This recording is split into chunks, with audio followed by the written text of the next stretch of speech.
Hey everyone, okay, so today I thought we would do a complete guide to eyeshadow brushes.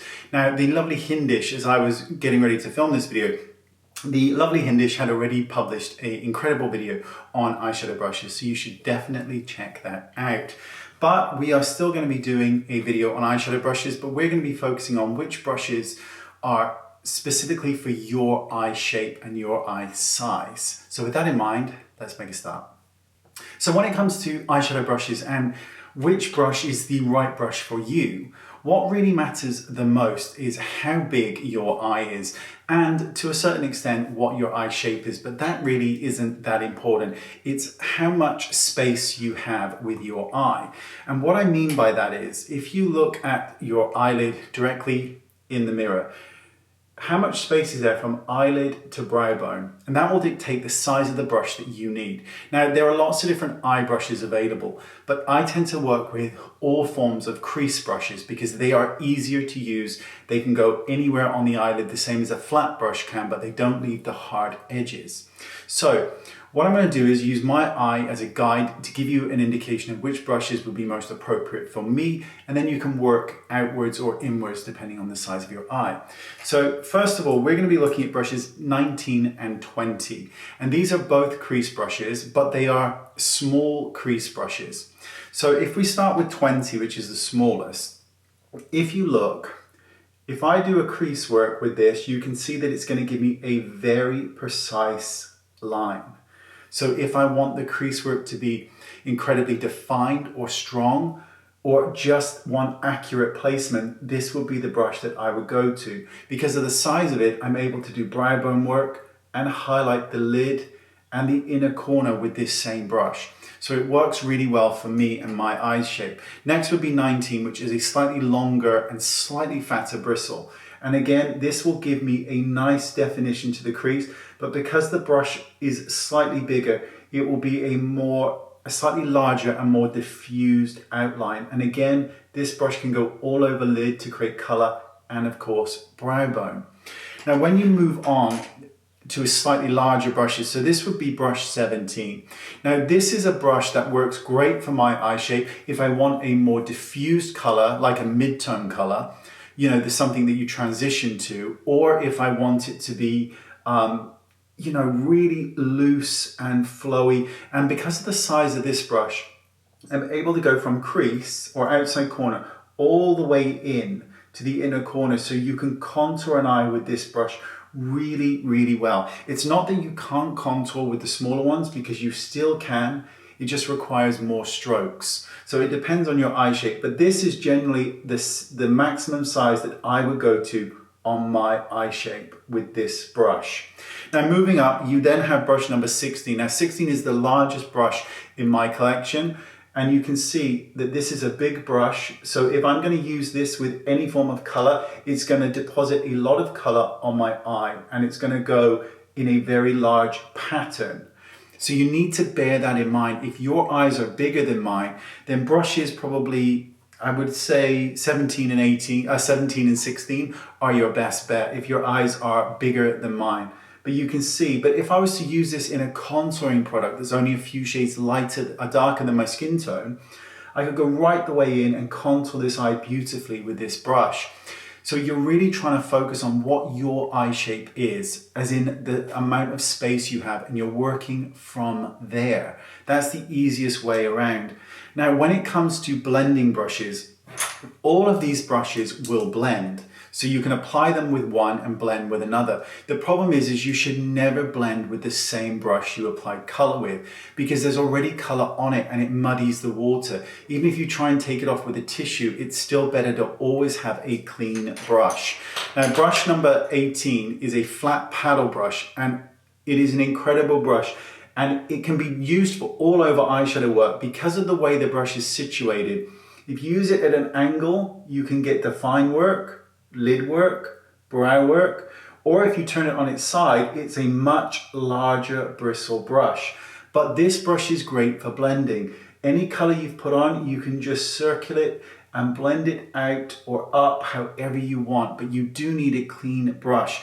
But all of these brushes, the crease brushes, will blend. If it's a clean brush, you can blend anything you want, regardless of the size of brush that you pick. It will all blend, and it will blend beautifully. Now, when it comes to pencil brushes, because generally speaking, there are only two brushes I tend to use for eyes, which is a crease brush and a pencil brush. Now, there are two different sizes of pencil brushes. Both will work adequately. If your eye shape is larger, you'll probably go for a larger brush, and likewise smaller. Now, the good thing with a pencil brush is it allows you to go underneath the eye gently, and it also allows you to extend out first. And extending out first means you can connect. And that makes life much easier, starting on the lower lid, bringing it out and connecting it in. These brushes also work well for highlight work. You can apply them all over the lid or just a partial for different effects. Great for micro highlighting of the eyebrow as well.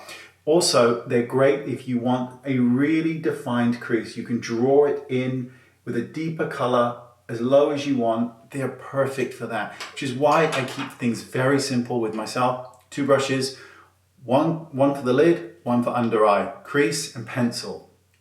And next there are two other brushes, and these are really small brushes. One is a soft paddle and the next is a push liner. Now you saw the video on the push liner, which I just recently did last week. And this is great for pushing into the lash bed to get black eyeshadow into the lash bed to make your eyes stand out. But also, this brush is great for micro adding in hairs with powder into the eyebrow. It is perfect for that. Now, when you're talking about the small paddle brush, you can use this on the lid. Don't worry that it's small. It's designed to be small so that you can get right in. You can get in a very sharp angle on the inner tear duct area, which of course you want in that area. Microfine right here.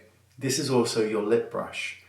It applies lip color perfectly into the inner corners, the outer corners, because it's so fine, and it's a hard bristle as well. Even though it's a soft brush, it is quite a firm bristle, and that helps. Now, just because these brushes are designed for the face, for the eye, does not mean that they can't be used on the face, because they can.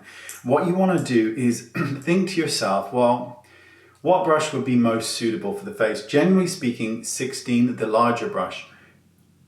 Highlight. Really extreme highlight or really hard placement of highlight wherever you want the highlight. Now, if you want a really precise highlight down the nose, then go for the smaller brush. You can go straight down the nose. You shouldn't look at the brushes and think these are just for eyes, because they're not. Also, these brushes are great. Dip them into a little bit of loose powder. See where your highlighter is and your blusher is. Buff around the edges. It gets rid of any hard line. Also, dip this into a bronzer or a contouring powder and go very gently into the hairline to bleed things up. Same if you're very, very pale.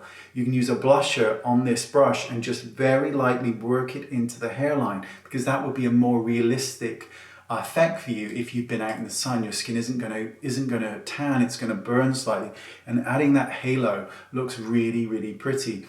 And again, because these brushes natural brushes, you can also use them for things like concealer.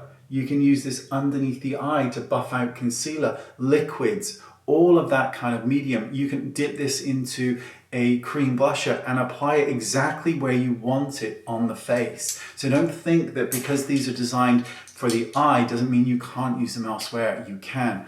But generally speaking, try and respect your eye size. So again, to reiterate, I would be using the two smaller ones for me. So this gives me a precise crease wherever I want it, precise color. Then I would take a larger brush and I would blend that out. And then I would go in with a small brush for underneath the eye, around the tear duct, anywhere that I choose. And that's it. One brush to apply color, upper eye, under eye, and one brush to blend. It really is as simple as that. It shouldn't be more complicated. You just need one for the upper, one for the lower, one to blend, and a push liner brush to go into the lashes. That is it. That is your brush needs taken care of. You can do every single eye with this. You know, the smallest brush, you want to cut crease, this is the brush to use. You want a really defined cut crease, then use the smallest pencil brush to go in afterwards with the deeper color. You don't need a menagerie of thousands of different brushes when 3 will do the job for you perfectly. Absolutely. Just going to say it one more time. Pencil for underneath the eye. Crease that fits your eye for the lid and the crease work. One brush to blend and a push liner brush. That is it. That is your complete needs. And if you want, you can get a flat paddle brush that you can do your lips with, you can do your eye with, all of that stuff. There you go. Perfection personified. Thanks for watching. Hope you're all not going stir crazy as I am in lockdown. I can see the world outside, but apparently I can't go out in it. And I understand why, but it's not been easy. Thanks for watching, and I'll see you all soon. Thank you. Bye-bye.